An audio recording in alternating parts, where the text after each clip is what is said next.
I want to do an example of hypothesis testing on one sample proportion.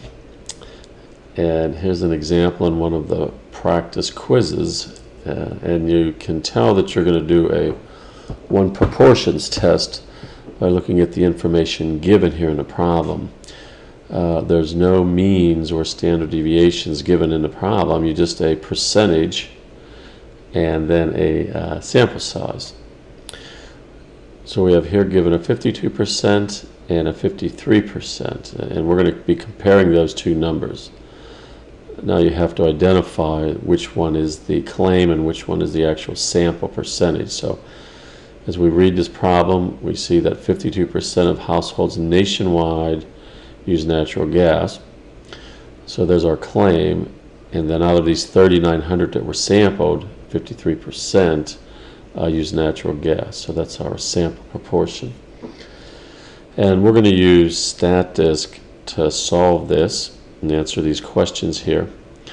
So I'm going to open up Statdisk, and we don't have to type any data in here. We're just going to use the information that's given in the problem. So I'm going to go to Analysis, Hypothesis Testing, and Proportion One Sample.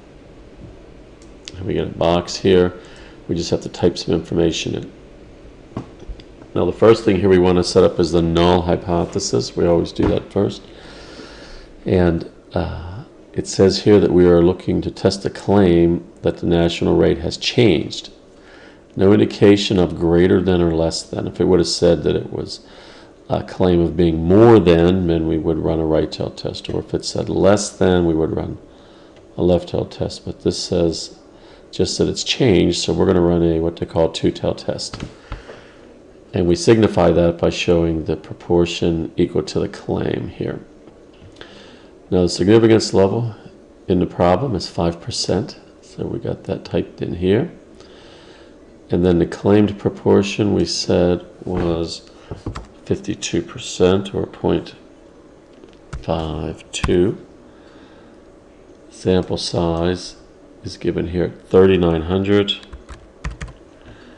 And the number of successes is given as a percentage, 53% of those 3,900, or 0.53 times 3,900 is 2,067.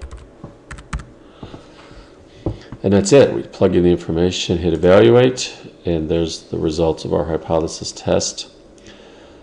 Our sample proportion of 53%, our test statistic 1.25, our critical values are given here, and the most important thing here is our p-value 0.2113. So that is not less than 5%.